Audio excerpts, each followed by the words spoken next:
loves, MsMerlin back with another volume of how to read runes. Today we are going through the next 3. We are going to do number 13, 14, and 15 in the runic alphabet. And we're going to be starting with Eihwaz right here, number 13. This beautiful rune set right here is citrine and tiger's eye. Made out of organite by yours truly. If you would like to order a custom set, the information will be below. All sets come with a PDF of everything I'm teaching you, and this video playlist will be available. Okay, so Eihwaz. This literally means you. Okay, so that's Y-E-W, which is Yggdrasil, which is the tree of life, and also known as Kundalini energy. Okay, so the quote that goes along with this one is, the path is hard and lonely and there is no end in sight. All right, so the axis or process of spiritual becoming is with this energy. Upper and lower worlds also meaning, okay, it's the rune of mysteries of life and death, the timeless, and also, like I said, Kundalini energy. So it governs the energy of the axis of heaven and earth and hell, right? Those 3 levels, not saying any of those 3 things exist, just what it is, okay? Secrecy, encoding, immortality, and also the chakra system, okay? Like I said, Kundalini energy. So the mundane energy of this could represent actual trees, okay? Because this is the Yggdrasil tree. Initiations also, and longevity is also the mundane energies for this one. All right, so the energies for this is movement towards enlightenment, endurance, initiations, and also protection, okay? The shadow aspect of this rune here could be confusion, destruction, dissatisfaction, weakness, and even death, okay? So the energy that this governs as a sigil, if you're going to use it as that, is, like I said, the yew tree, Yggdrasil, also the chakra system. So liberation from the fear of death, also. Development of spiritual endurance and the hard will to gain initiative. Spiritual vision, communication between the levels of reality within the worlds of Yggdrasil. All right, so if you want to see, actually, you know what? I made a pyramid. I haven't sent it off yet, and there's probably a reason. That's the tree of life right inside there, if you want to know what I'm talking about. I made this for a very dear friend. This gold rune set here is actually hers as well. But that's the tree of life inside that pyramid there. All right. Still, Eihwaz represents the vertical axis. It's also indicative of the vertical energy of the human spine. Okay, like I said, the Kundalini energy, the chakra systems going all the way through them. Okay, so the chakra organites in the back there. The spine is the channel for the powerful energy flow, which yoga has termed Kundalini, or your human fire, okay, your chi. It's the flow of energy from your root chakra up to your crown chakra, bringing in cosmic consciousness. Attempting to awaken Kundalini fire too early in your training can cause harm. All right, so remembering with the yew tree, the needle of the yew is poisonous. It contains a toxin that affects the central nervous system. The vapors from the toxin can then become concentrated in close proximity to the tree. It is an evergreen or conifer. It's associated with immortality and the mysteries of life and death. Death is understood as a great initiation into the mysteries of life. To die before you die is to discover what in life is truly important. In psychology, this often happens as a result of a near-death experience. The fear of physical death is one of the great inhibitors of humankind's potential for total freedom of mind and spirit. Eihwaz gives you the power to recall your past lives as well, in short fragments or in more complete segments. And it could help you confirm your death in one of these lives, okay? And this could help you move through to a greater stage of your journey.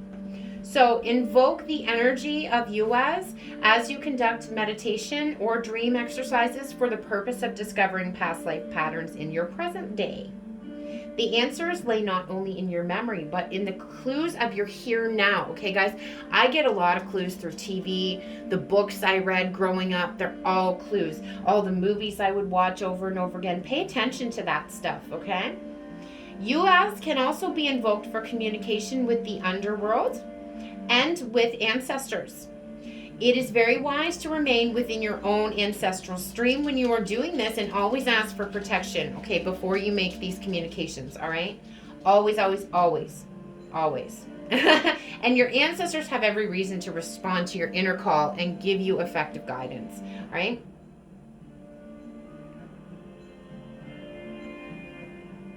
So you might want to invoke the energy of Algiz, this one right here, okay, before you're trying to do that work with the underworld.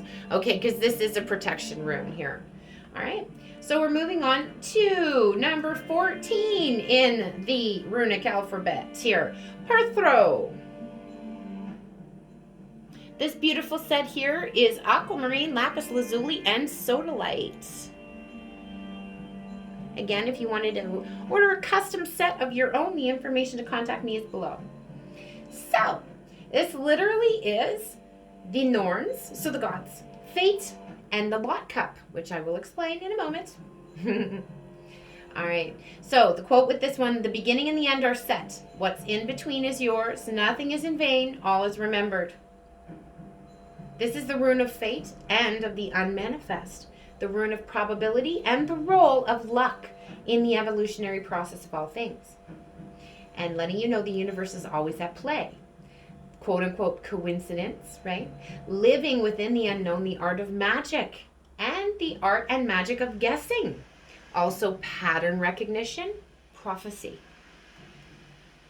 So this energy is evolutionary force, luck, nothingness, the unborn, the unmanifest, the void, guessing.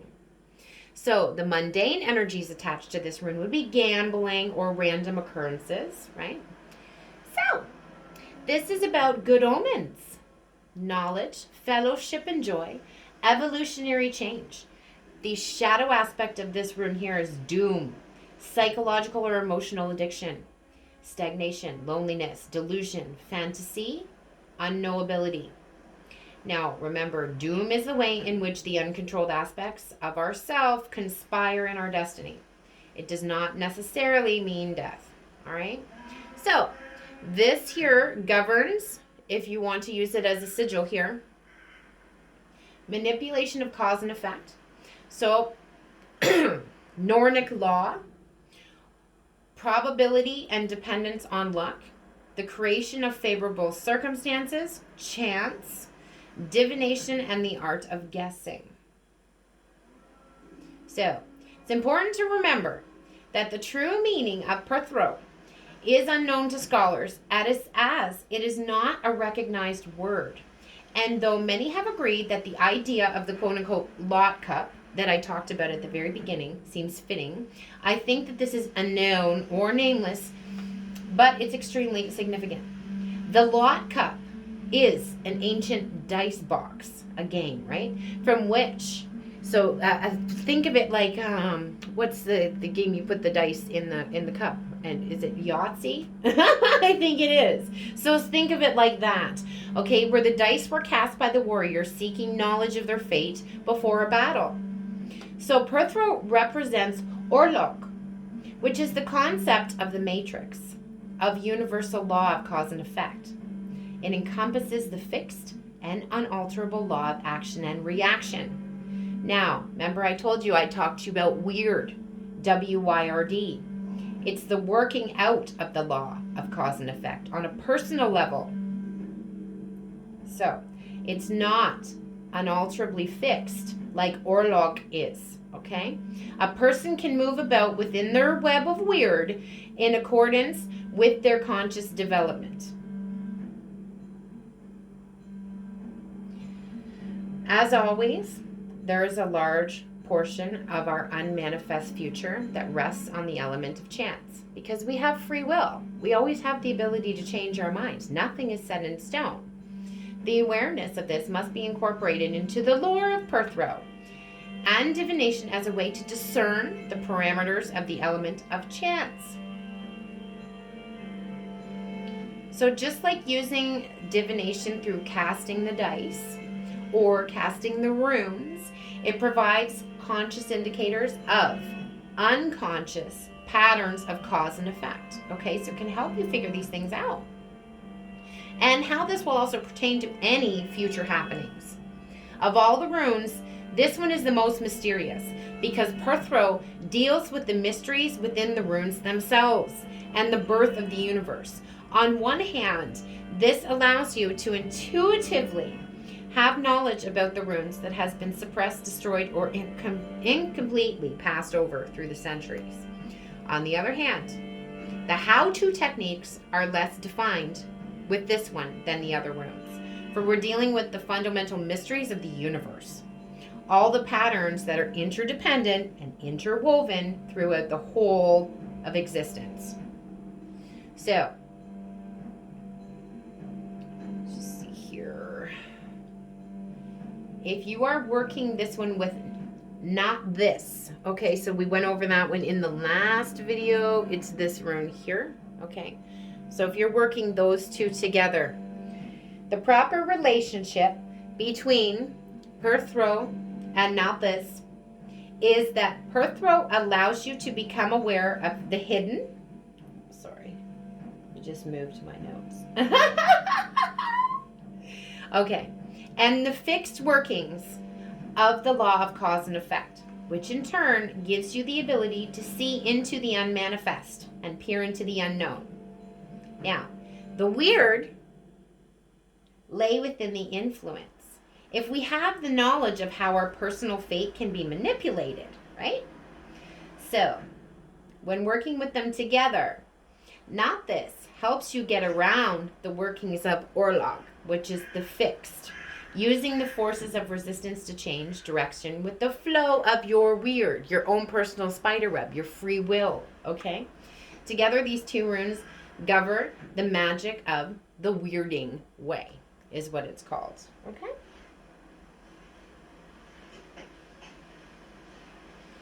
Now, Pertho also kind of acts like the Akashic records somewhat, okay? So it can help you with the recollection of knowledge that might be hidden within the collective unconscious of humankind. Now, this is the same energy that's responsible for prophecy. Remember, this is one of the keywords that's attached to this rune. So Pertho will also assist in the birthing of great ideas into your environment by raising the awareness of your manifestation.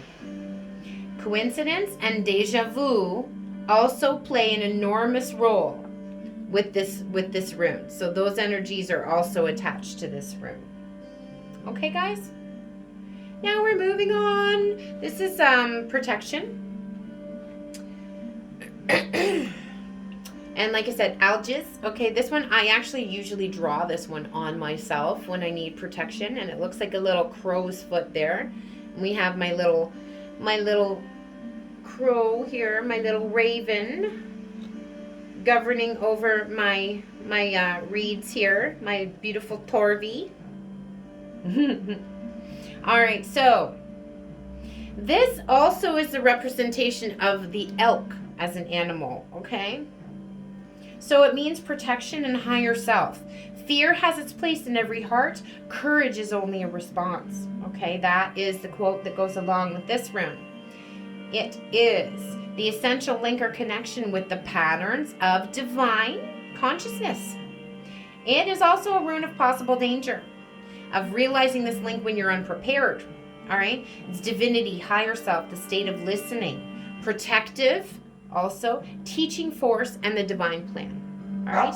Now, if you think about it too, it looks kind of like a crow's foot. And the crow's foot or the raven's foot is also, the raven is a bringer of magic. Okay? Magic and mystery.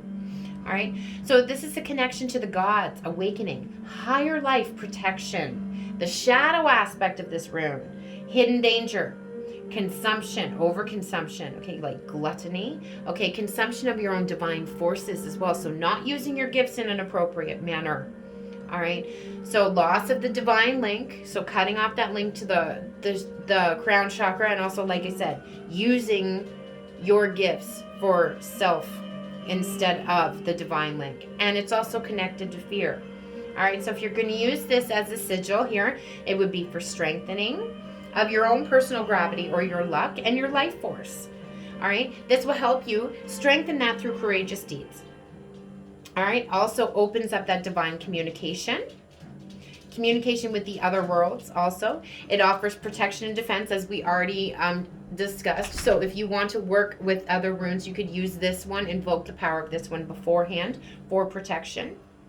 All right, so you can also, through this one in meditation, receive instruction on your magical potential and banish fear, and banish the fear of death as well, okay? So that also comes with that rune. So Algiz is the single strongest energy connected to its own existence. It is protective teaching force that promotes independence and autonomy, as well as faith. It is courage in the face of fear, not the absence of fear, because fear may or may not be warning us that protection and defensiveness is necessary, okay? Algiz supplies us with the insight necessary to make such judgments upon those energies. The spiritual force generated by this is so much energy that he or she becomes sacred and set apart, protected by divine power.